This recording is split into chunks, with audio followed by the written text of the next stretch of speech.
Jaya Radha Madhava Jaya Kunja Bihari.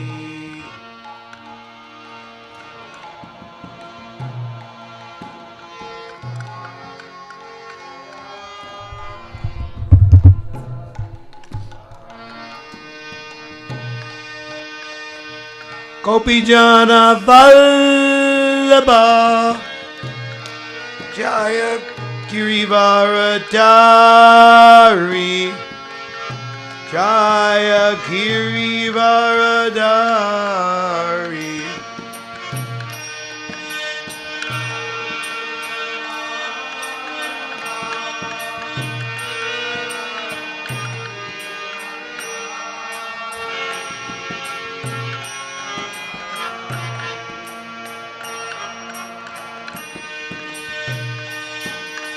Gopijana Vallabha Jaya Girivaradari. I can't hear it. Jaya Girivaradari.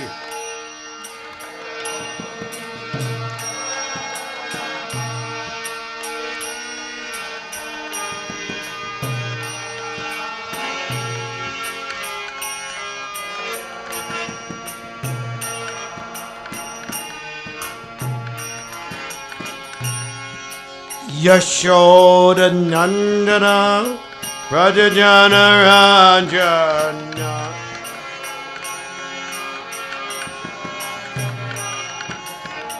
Yashoda Nandana Rajajana Ranjana.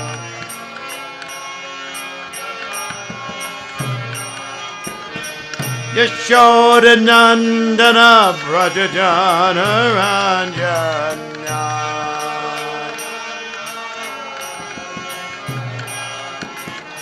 Yashoda Nandana Brajajana Ranjana.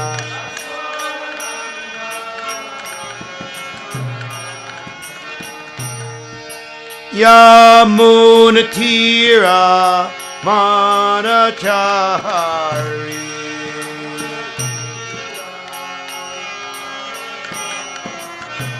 Yamunatira Manachari.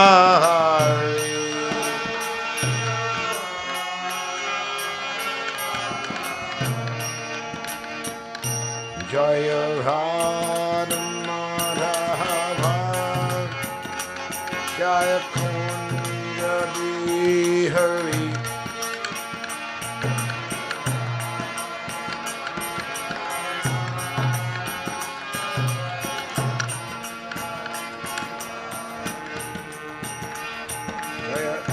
Radha Madhava Jaya Kunja Bihari.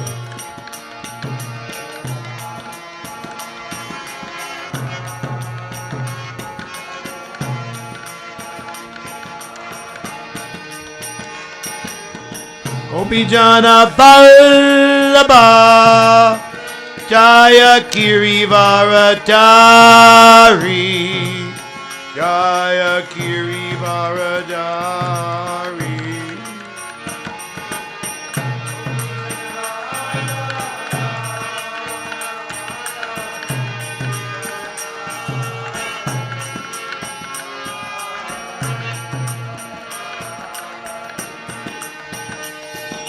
Gopijana Vallabha Jaya Girivaradari Jaya Girivaradari.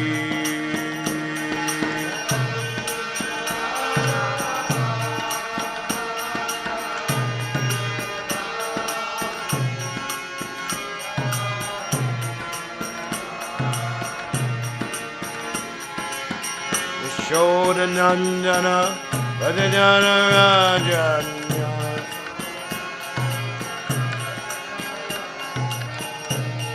Yashoda Nandana Prajajana Ranjana.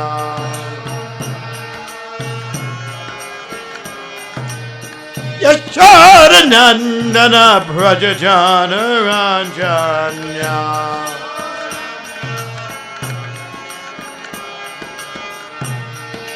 Yamunatira Vanachari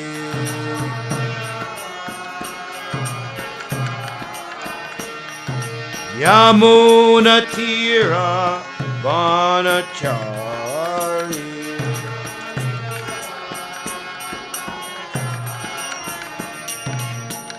Jaya Radha Madhava Jaya Kunja Bihari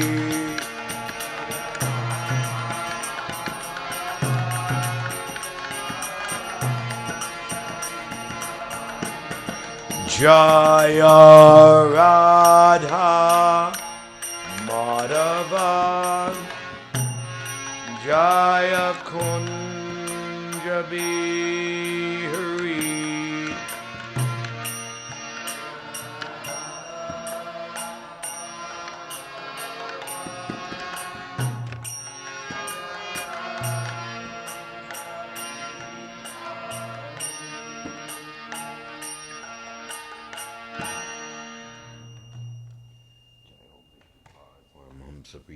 Jaya Asto Vista Om is divine grace. Shilabhaya Charanara Vinda Bhaktivedanta Swami Maharaj is not the town of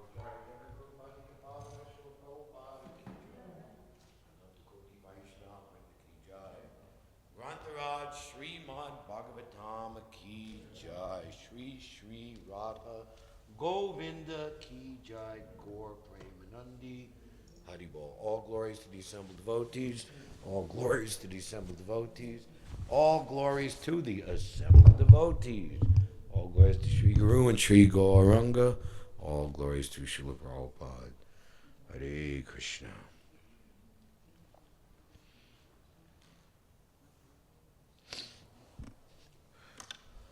Om Namo Bhagavate Vasudevaya. Om Namo Bhagavate Vasudevaya. Om Namo Bhagavate Vasudevaya. Reading from the Śrimad Bhāgavatam, 3rd Canto, Chapter 28. Apila Dev's instructions on devotional service. Text number 30. Huh? If we get to it.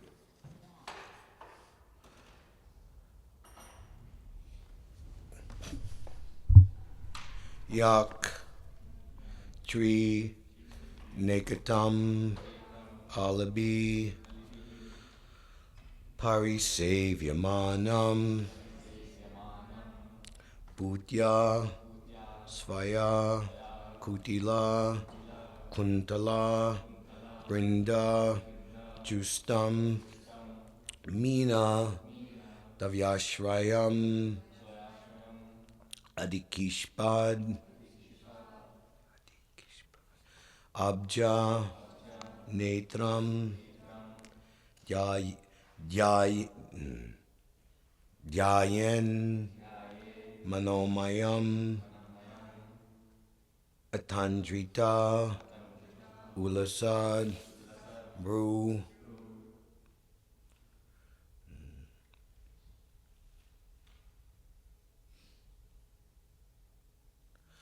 Yakshri Niketam Alabi Parisevyamanam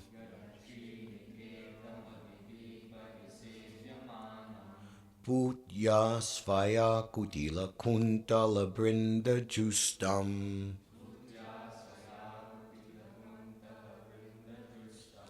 Mina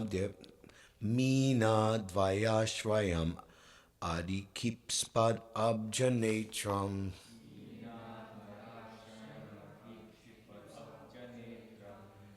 Yayen Manomayamatan Drita Ulasad Bru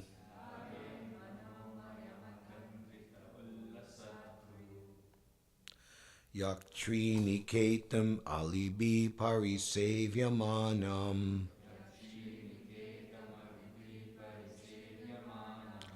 Bhutya Svaya Kutila Kuntala Brinda Justam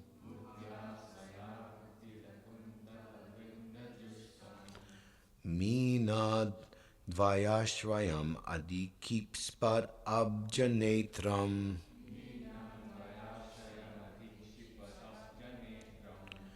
Yayen Manomayamatan Drita Ula Sadbru Yaktri Niketam Alibi Parisevyamanam Putya Svaya Kutila Kuntala Brinda Justam Meena Dvayashvayam Adikipspat Abjanetram Dhyayen Manomayamatan Drita Ula Sadbru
Ladies,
Yat, which face of the Lord? Shri Niketam, a lotus. Alibi, by bees.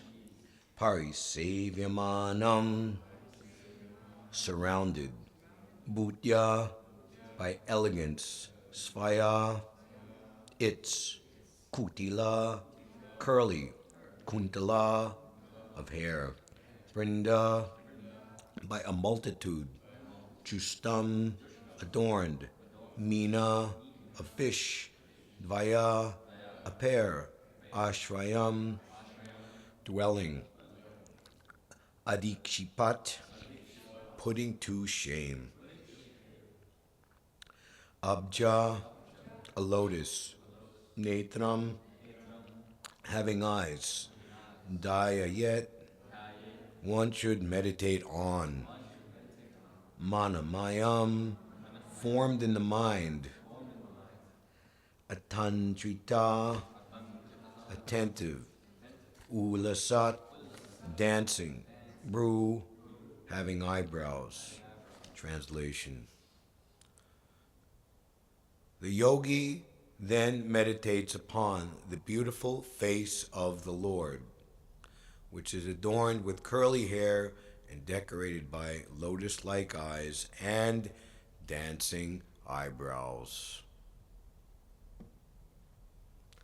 A lotus surrounded by swarming bees and a pair of swimming fish would be put to shame by its elegance. Purport by His Divine Grace, ISKCON's founder Acharya, Srila Prabhupada. One important statement here is Dayayen Manomayam. Manomayam is not imagination.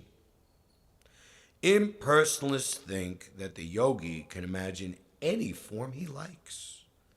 But as stated here, the yogi must meditate upon the form of the Lord, which is experienced by devotees.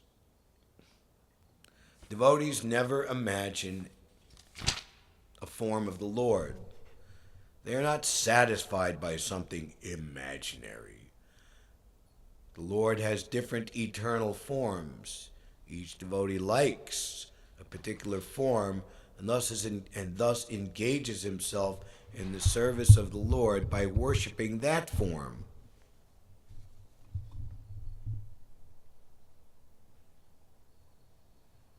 The Lord's form is depicted in different ways according to the scriptures. As already discussed, there are 8 kinds of representations of the original form of the Lord.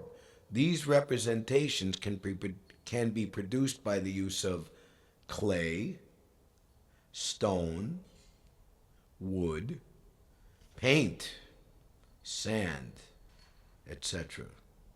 I remember jewels is another one of them, depending upon the resources of the devotee. Manomayam is a carving of the form of the Lord within the mind. This is included as one of the 8 different carvings of the form of the Lord. It is not imagination.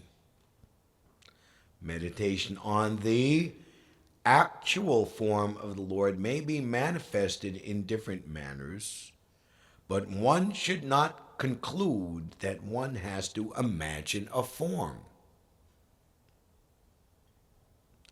There are 2 comparisons in this verse. First, the Lord's face is compared to a lotus, and then his black hair is compared to humming bees swarming around the lotus, and his 2 eyes are compared to 2 fish swimming about.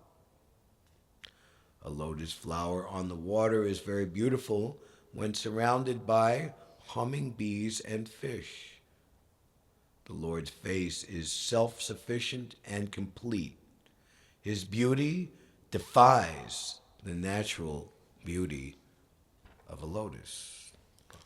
Om Jnana Timirandasya Anjananjana Shalakaya Chakshurlmitam Jaina Tasmai Shri Gurve Namaha Shri Chaitanya Manobishtam Stapintam Dhyena Bhutale Smayam Rupa Kadamayam Tadati Svapadantikam Vandeham Shri Guru Shri Tabarakamalam Shri Gurun Vaishnavamscha Shri Rupam Savridadam Saganavaganatam Vitam Tam Sajivam Sadhvaitam Savadutam Parijana Sahitam Shri Krishna Chaitanya Devam Shri Radha Krishna Padan Sagana Lalita Shri Vishakalitamscha Hey Krishna Karuna Sindhu Dinabandho Jagatpate Gopisha Gopika Kanta Radha Kanta Namostute Jayatam Surato Pangor Mamamanda Matergati Matsar Vasva Badambojo Radha Madana Mohano Dibyad Brindaranya Kalpajumada Śrimad Ratnagara Singhasanasto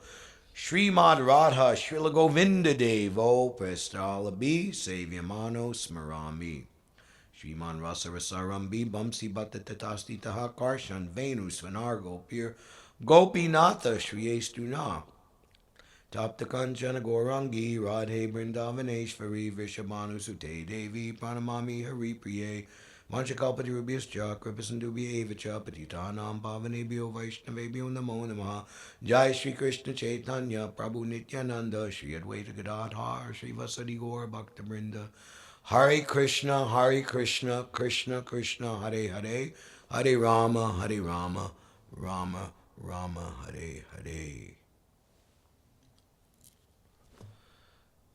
Yakshri Niketam Alibi Parisev Yamanam Bhutya Svaya Kutila Kunta Labrinda Justam Mina Dayashvayamid Hari Kipspad Abjanetram Dayayan Manomayam Matitendra Ulasad Bru. The yogi then meditates upon the beautiful face of the Lord, which is adorned with curly hair and decorated by lotus-like eyes and dancing eyebrows.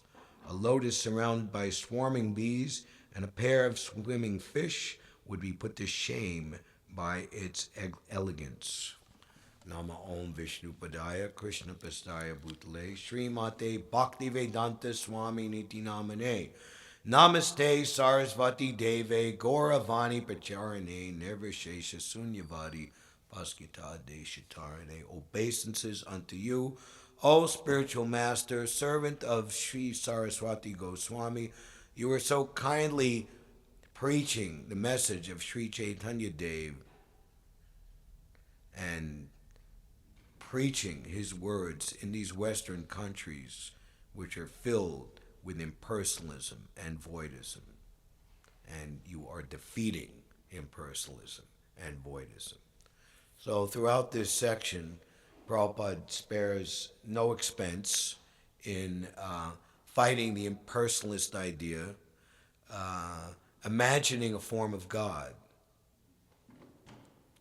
Are people even, I think they're not even on the level of that there is God, what to speak of trying to imagine these days.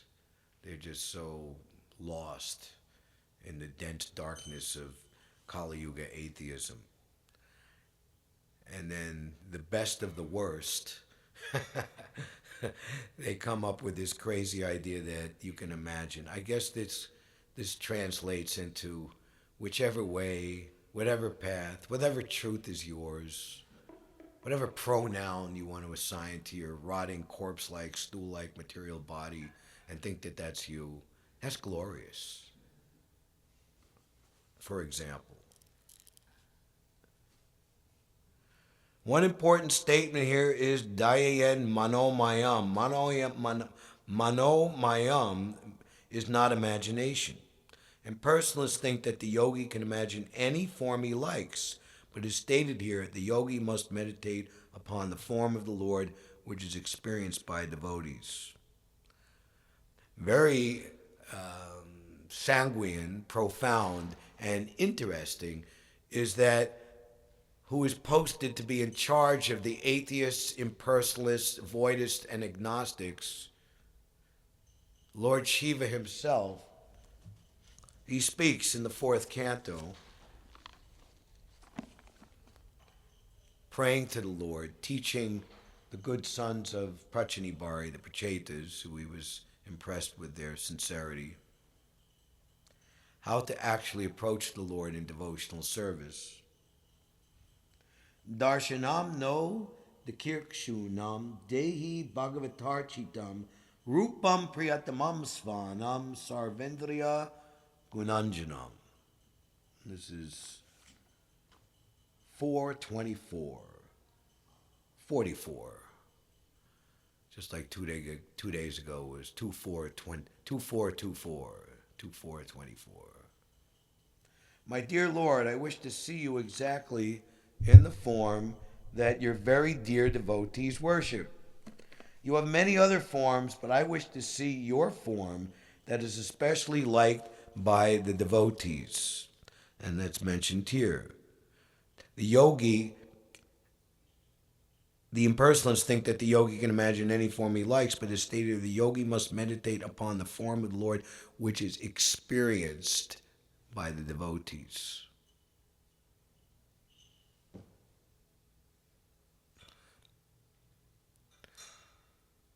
Prabhupada said in one place, I can't quote the reference by memory, that if you think of Krishna 24 hours a day, then Krishna will think of you 26 hours a day. Krishna is so kind.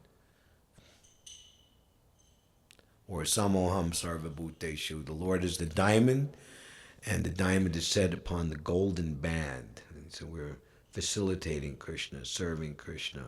So we're the golden band enhancing the diamond of Krishna. Together they enhance each other's beauty. They look very nice.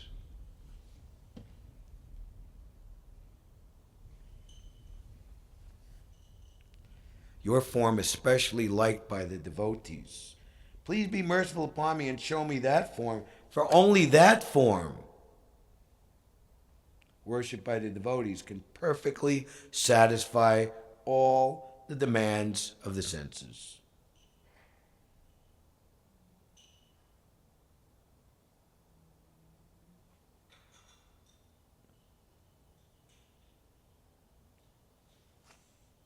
Lord Shiva's desire is to see the Supreme Personality of Godhead as he is, described in this way, that he wants to see him as he appears to the Bhagavats, the devotees. The conclusion is that Lord Shiva wants to see him in complete perfection and not in the impersonalist or voidist way. Although the Lord is one in his various forms, Advaitam, Achyutam, Anadam, Anantarupam, still his form as the young enjoyer of the gopis and companion of the cowherd boys, Kishore Murti, so many other names of Krishna in Vrindavan. There's Bhaktivinoda Thakur's Bibaba Risesha Aloka Provesha Nidrachari Uttajiva. So many names of Krishna in his Vrindavan feature, and others. Lord Ramachandra is the most perfect form. Thus, Vaishnavas accept the form of the Lord in his Vrindavan pastimes as the chief form.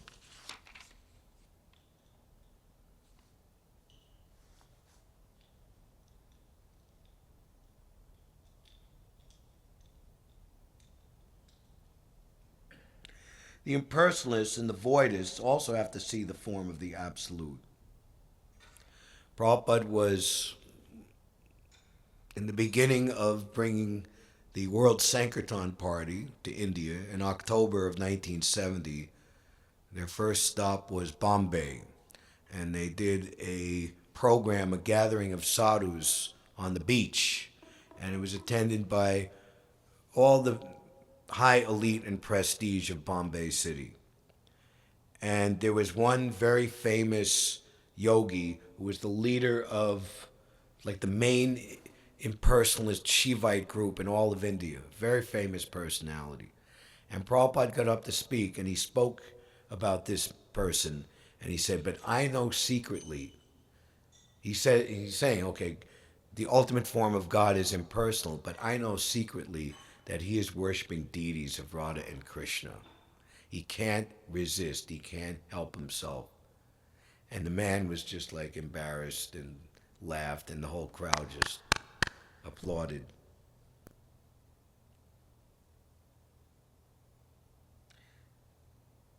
In Buddhist temples, there are forms of Lord Buddha in meditation, but these are not worshipped like the forms of the Lord in Vaishnava temples.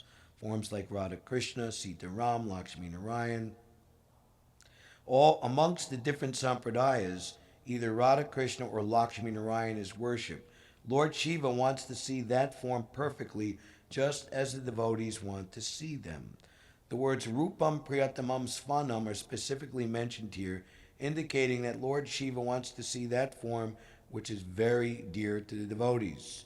The word Svanam is especially significant because only the devotees are very, very dear to the Lord.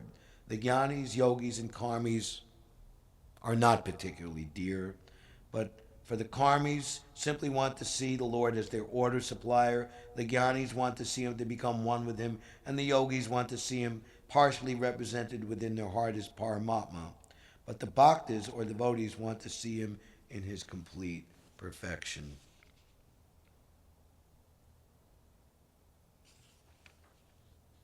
So everything that we are doing in the prescribed method of devotional service and practice leads to this ultimate perfection where we can see Krishna face to face, eye to eye, and even more.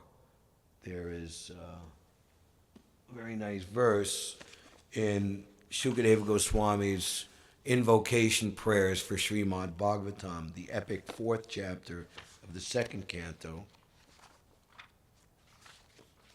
where he states the potency of Śrimad Bhāgavatam, and particularly personally to his father, Srila Vyasadeva, who compiled the Bhāgavatam and taught it to him personally.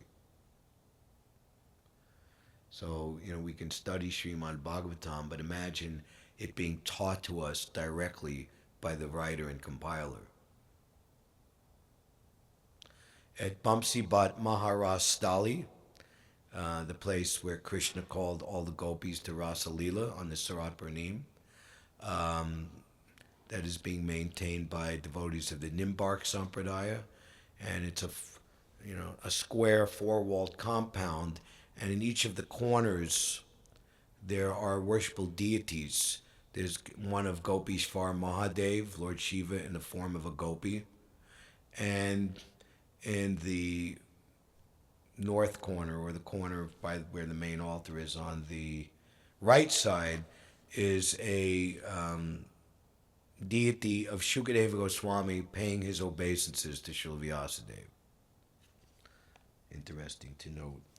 I offer my respectful obeisances unto Srila Vyasadeva, the incarnation of Vasudeva, who compiled the Vedic scriptures. The pure devotees drink up the nectarian transcendental knowledge dropping from the lotus-like mouth of the Lord. So, of course, in this verse, we have been progressing step by step from the lotus feet all the way up, and now we're hearing about the smiling lotus face of the Lord. Actually, before we dive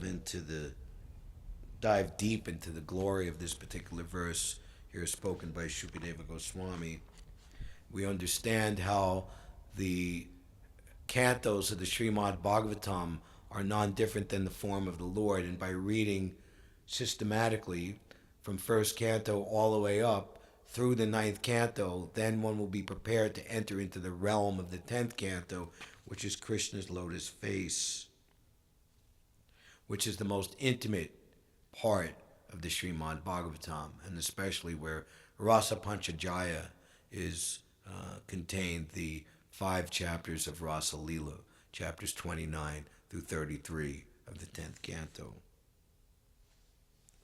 Okay, over here.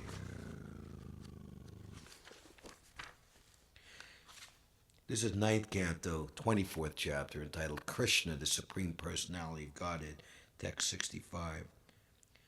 Krishna's face is decorated with ornaments such as earrings resembling sharks. His ears are beautiful, his cheeks brilliant, and his smiling attractive to everyone. Whoever sees Lord Krishna sees a festival. Right? So that's why coming to see Krishna every day, at different times of the day, but especially for the main daily dressing, is attractive to everyone. Whoever sees Lord Krishna sees a festival. His face and body are fully satisfying for everyone to see, but the devotees are angry at the Creator for the disturbance caused by the momentary blinking of their eyes.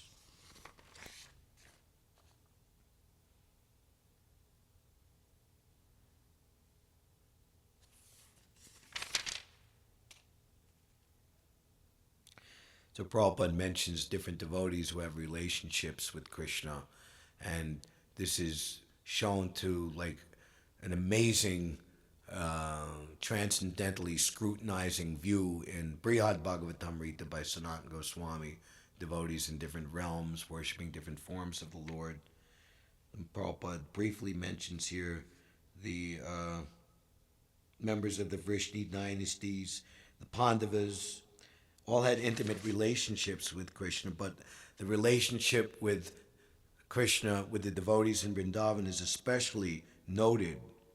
The inhabitants of Vrindavan especially, such as the cowherd boys, the cows, the calves, the gopis, and Krishna's father and mother, were never fully satisfied, although they saw Krishna's beautiful features constantly. Seeing Krishna is described here as Nitya Utsav, an eternal daily festival. The inhabitants of Vrindavan saw Krishna almost every moment, but when Krishna left the village for the pasturing grounds where he tended the cows and calves, the gopis were very much afflicted because they saw Krishna walking on the sand and thought that Krishna's lotus feet, which they dared not place on their breasts because they thought their breasts not soft enough, were being pierced by broken chips of stone. By even thinking of this, the gopis were affected and they cried at home.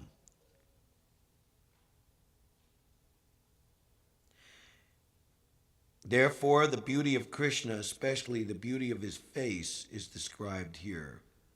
At the end of the 9th canto, in the 24th chapter, we find a hint of Krishna's beauty. Now we are proceeding to the 10th canto. This is particularly what I wanted to share, Prabhupada stating that. He worked long and hard to translate the entire Śrimad Bhāgavatam. And just some 6 years later, this was completed in 1976. He thought that I must give the world the 10th canto in case I don't make it all the way through. And that is the Krishna book. So now the triumph of completing all 9 cantos. And we're proceeding now to the 10th canto, which is considered Krishna's head. The entire Śrimad Bhāgavad Purana is the embodiment of Krishna's form, and the 10th canto is his face. This verse gives a hint of how beautiful his face is. Krishna's smiling face with his cheeks, his lips, the ornaments in his ears, his chewing of betel nuts, all this was minutely observed by the gopis. So those who have practiced and experienced an opportunity to dress the forms of Radha and Krishna can understand how their mind, intelligence, and senses are immediately transcendently elevated and placed to be the vehicle or the fulfill their lordship's desire, how they would like to be dressed, how they would like to appear. And of course that mixes in reciprocally with how you would like to see them. So therefore, one who does this service must be a very advanced devotee to understand the divine couple's desires and that they want you, or they surrender to you, or they are relying on you to bring forth their ultimate beauty, their ultimate inner desire. That's why it's described by Narada Muni to Maharaj Yudhishthira in the 14th chapter of the 7th canto, entitled Ideal Family Life, that for the Brahmanas, Krishna is worshipable. But for Krishna, he wants to worship the Brahmanas. So the relationship between the Lord and the devotees is extremely special. And Prabhupada praised the position of the pujari one time, saying, this is the highest position, this is the highest activity that you can perform with this material body in this material world, because what this activity is that you're doing is exactly the same as what you're doing in your perfected spiritual body in Goloka Vrindavan. Absolutely no difference.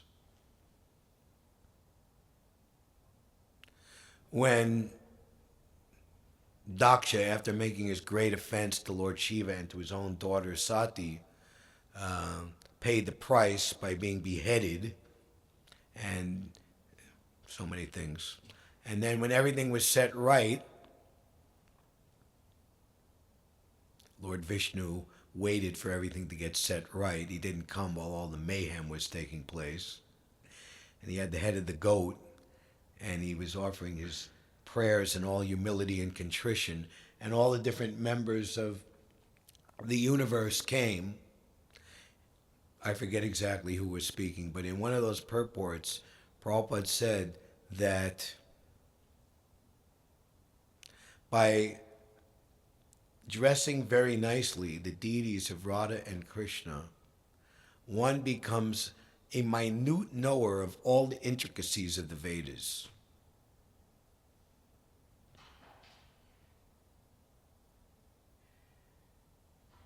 All this was minutely observed by the gopis, who thus enjoyed transcendental bliss, so much so that they were never fully satisfied to see Krishna's face, but instead condemned the creator of the body for making eyelids that blinked, that obstructed their vision.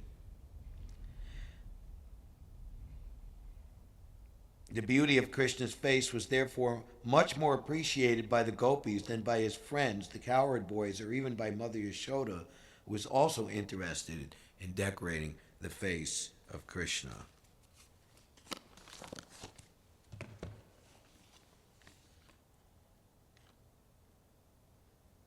I offer my respectful obeisances unto Srila Vyasadeva, the incarnation of Vasudeva, who compiled the Vedic scriptures. The pure devotees drink up the nectarian transcendental knowledge dropping from the lotus-like mouth of the Lord.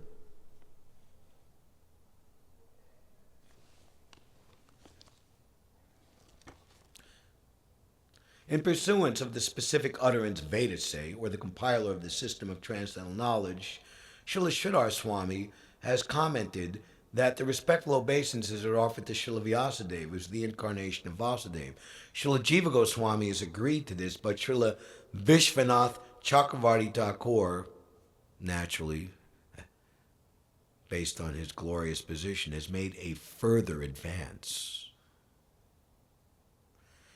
Namely, that the nectar from the mouth of Lord Krishna is transferred to his different consorts, and thus they learn the finer arts of music, dance, dressing, decorations, and all such things which are relished by the Lord. So we're cautioned to, in a neophyte or unauthorized state, jump into hearing about, word is used, esoteric. For the Lord and his associates, it's not esoteric like it is for us. It is their natural way of life. And that will be described here in this verse to give us hope how we can progress. Such music, dance, and decorations enjoyed by the Lord are certainly not anything mundane. Prabhupada told Bhavananda, who was a naturally skilled fashion designer and interior decorator, when he decorated the, I'm not sure, either the La Cienega, which was first, or the Watsika. He joined in Los Angeles. Anyway, you can decorate the brothel and you can go to hell, or you can decorate Krishna's temple and you can go back to Goloka Vrindavan.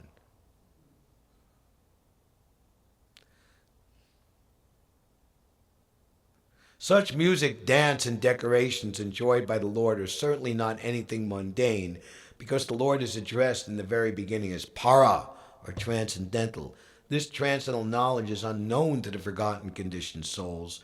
Srila Vyasadeva, who is the incarnation of the Lord, thus compiled the Vedic literatures to revive the lost memory of the conditioned souls about their eternal relation with the Lord.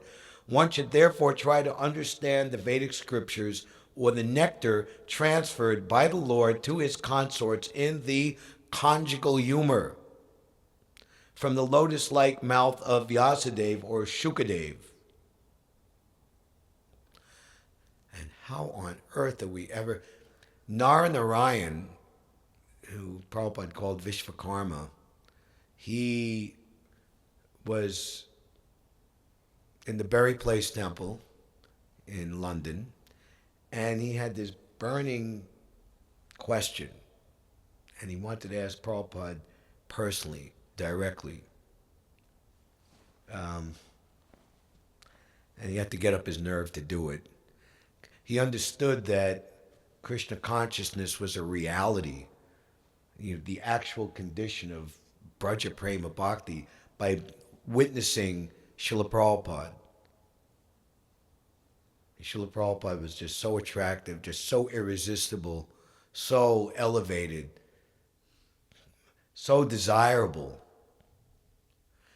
But looking at himself or looking at ourselves, how, it's just, Prabhupada, and he just went into Prabhupada's room, knocked on the door, and just waited.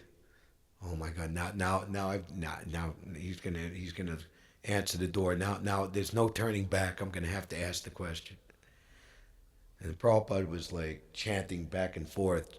He's chanting his japa, and Narayan said he's Leo, so he's like the lion pacing back and forth. Prabhupada's born under the astrology sign of Leo, right? And Prabhupada said, "Yes, come in." And then he comes in and he pays obeisances and stays in the farthest corner of the room that he possibly can. And he finally says, "Srila Prabhupada, is it possible for me to also become a pure devotee?" And Prabhupada just kept chanting back and forth 3-4 times. And then he said, "Yes, why not?" And then Narayan said something that I had to look up in the dictionary. He said, he looked at me with very penetrating gimlet eyes. Does anybody know what gimlet eyes or a gimlet stare is? Actually, a gimlet is a type of tool that you could manually turn like a screwdriver, but made in the Middle Ages, like in the 1300s. So that's the etymological, historical meaning. Penetrating. It means someone who can look at you very penetratingly and see everything about you, and it's like unnerving. It's like a very observant look. He said, "Yes, why not?" And then paused. "But it might take some time."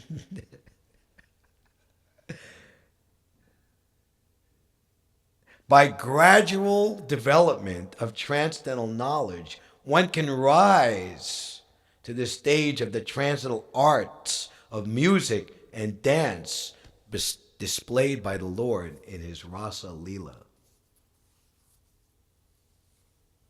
Keep in mind that our greatest scholars and Vaishnavacharyas, this is their ultimate aspiration and their ultimate position.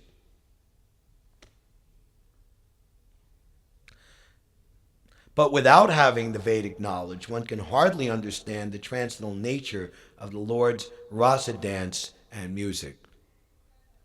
And also, so important to keep in mind that these great personalities, when they descend into this world, where such a personality is so filled with compassion, where is such a personality as Srinivasacharya gone? The Vaishnava devotees are full of compassion for the fallen conditioned souls. The Lord advents to taste the love of Godhead of Goloka Vrindavan, and only does that with his most confidential devotees based in the internal potency, in the conjugal humor especially. Only with them does he distribute love of Godhead to the people and taste it. These are in the beginning verses of the Adi Leela chapter 7.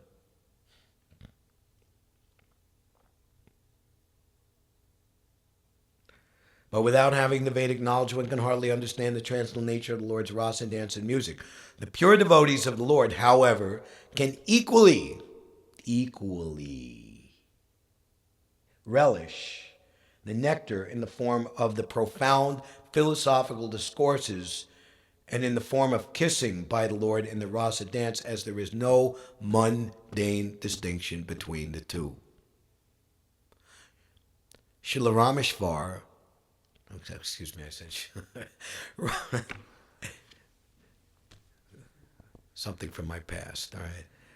Rameshwar Prabhu, who was in his position as the Sankirtan leader before Karandar left, and then he was made to a much higher position, he would send the Sankirtan scores with the servant, Shrutakirti, or whoever, up the stairs in the LA temple to Prabhupada's quarters. In the back, you looking at the deities on the right side, there's a door and it goes up the stairs. And the question was one time asked, is going on book distribution and going on Sankirtan the same as the mood of the gopis who want to bring others close? And Prabhupada said, yes, this is correct. This is the right understanding. So Prabhupada has given us preaching is the essence. So we're not just joining the Prabhupada's movement, Prabhupada's temple, and okay, we made it, and now we're just going to live comfortably. We're going to keep the door locked all the time. Nobody can come in. No preaching. Just whoever is lucky enough to make it in here somehow or another by their own good luck or, Super Soul told them to come in, and they're, of course they're not, Super Soul inspiring the crazy people to come in too. But, I mean, whoever okay, we don't make any effort to preach. I mean, no, quite to the opposite. We're like a lighthouse, constantly shining the light in the darkness, and we're going out to tell people about the place that they can come to get ultimate shelter from the storm.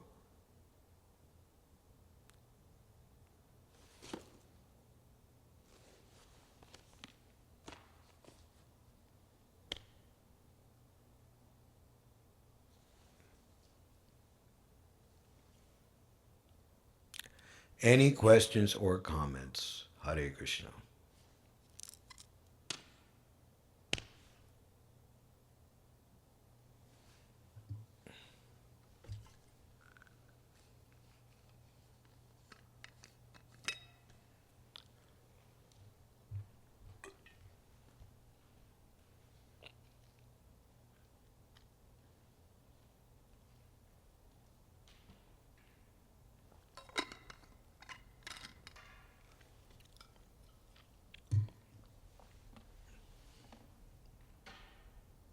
No? Oh, yes? Speak loud. This meditation which is given in this chapter is for a yogi. It's not pure, doesn't look like pure devotion because before that there's many steps for pranayama, yoga, asanas, and also some meditation in the Vishnu Rupa. But here we are seeing this verse specifically about the face of the Lord. Are the residents of Vaikuntha meditating on Lord's face too? I thought they were in the mood of reverence. They would never look at Lord's face.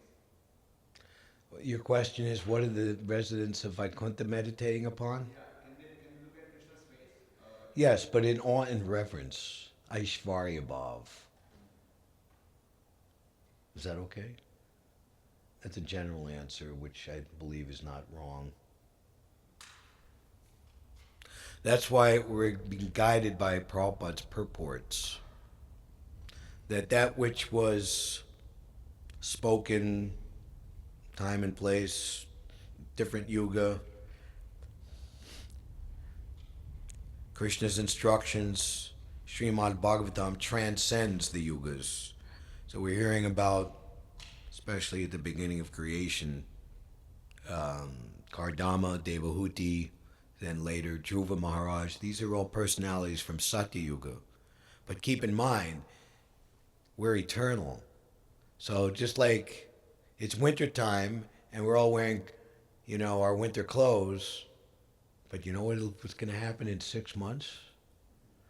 It's going to be really hot dog days of August and summertime in New York City. So you ain't going to be wearing those no more. So you will be existing next summer. So you will be existing when this Kali Yuga ends, and you'll be in Satya Yuga. That's a very nice, I thought this recently. Keep this in mind with all these people, my God, especially if you've lived a good number of decades and can see a distinction between the way people are now and the way they were, half a century ago or something. The mood, the climate, the ethos, the what people are into. you know, the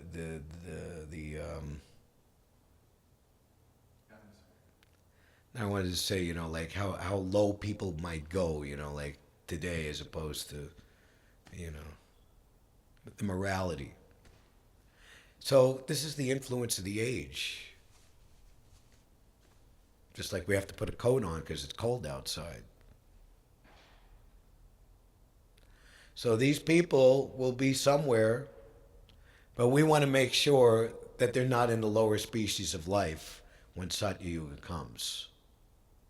But actually, our goal is to bring everyone back home, back to Godhead. Allen Ginsberg having a conversation with Srila Prabhupada in May 1969, Hadai Pran. Where were they in that month? Columbus, Ohio. What's high in the middle and round on both ends? Ohio. For the epic Hitchcock Hall program, which actually brought forth a number of very important devotees who were, you know, lived their entire life serving Srila Prabhupada. Students from that program. So Allen Ginsberg was asking about the end of Kali Yuga, and, you know, you heard the symptoms of Kali Yuga. Prabhupada listed a good number of them as described in the 12th canto, and said, well, what will happen with all of your disciples at the end of Kali Yuga? And Prabhupada was like, surprised. My disciples? This is, again, Rāma-Rāya telling the story. So he's like, his dramatic bravado. My disciples? They've all gone back to Godhead by then. And then he's saying, so who will be left? What will it be like? And Prabhupada just leaned over to him and said, Alan, in the end, I will eat you and you will eat me. Any other question? Okay. In the Prabhupada says, he also emphasizes that Manomaya form in the mind is different from imagination. Right. Can you shed some more light on that? If you're an advanced devotee and you're fixed up and you have a proper spiritual master and you're authorized to do so, then why not? The mind, the Lord appears in the mind of the pure devotee. That's not imagination. All energies are Krishna's energies, so certainly the energy in the mind, Krishna can, if you allow, that's why we're trying to purify our mind, purify the heart, Cheto Darpana Marjanam. We're cleansing the heart so that it will make a proper place where Krishna will feel comfortable to sit down. All right? Hare Krishna. Thank you very much. Satila Akadasi ki jai. Śrimad Bhāgavatam ki jai. Shri Shri Radha Govinda ki jai. My memory of Satila Akadasi is that you should give as a gift sesame seeds, you know.